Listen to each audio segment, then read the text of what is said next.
السلام علیکم ورحمۃ اللہ وبرکاتہ۔ الحمد للہ رب العالمین والصلاة والسلام علی سید الانبیاء والمرسلین محمد وآلہ وصحبہ اجمعین۔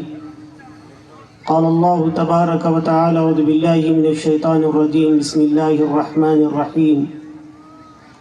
یا ایہا الذین آمنوا ادخلوا فی السلم کافہ ولا تتبعوا خطوات الشیطان انہ لکم عدو مبین۔ قال النبی صلی اللہ علیہ وسلم لا یؤمن احدکم حتی یکون ہواہ تبعا لما جئت به او کما قال علیہ الصلاۃ والسلام۔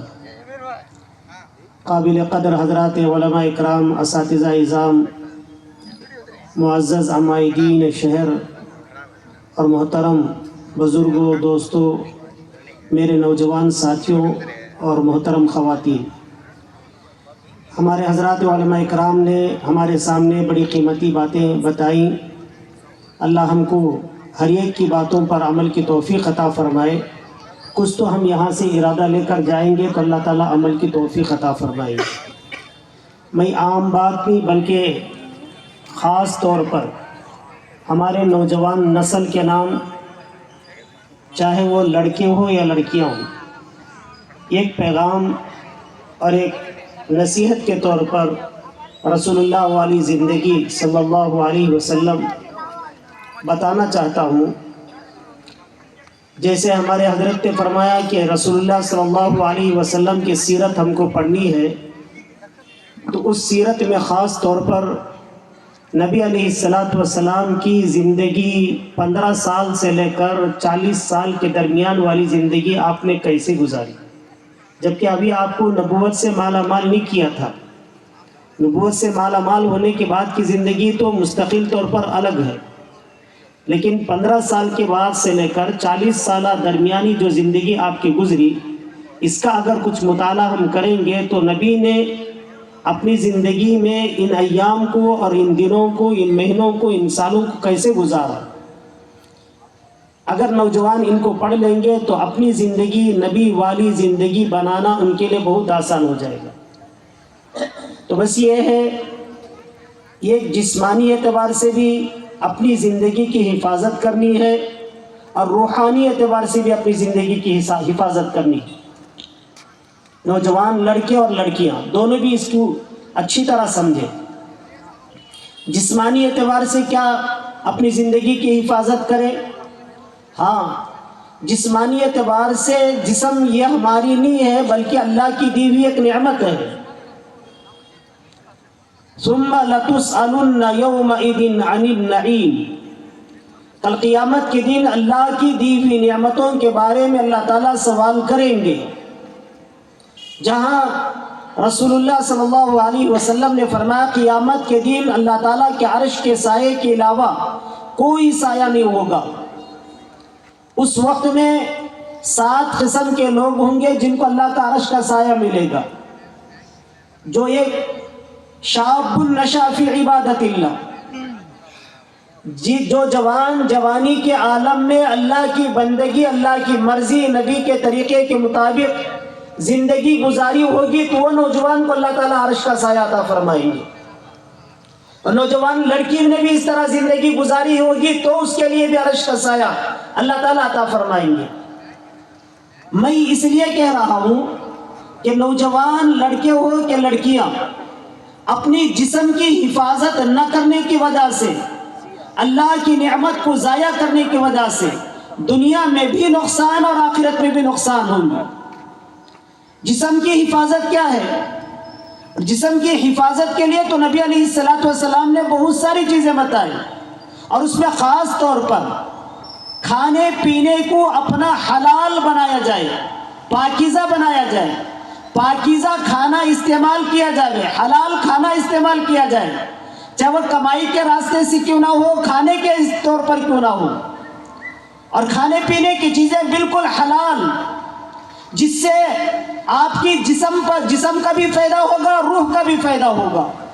پیغمبروں کو خود اللہ نے فرمایا پاکیزہ چیزیں کھاؤ یا رسولوں۔ جب رسولوں کو پاکیزہ کھانے کا حکم اللہ کی طرف سے ہے تو ہمارے لیے بھی پاکیزہ کھانے کا حکم ہے۔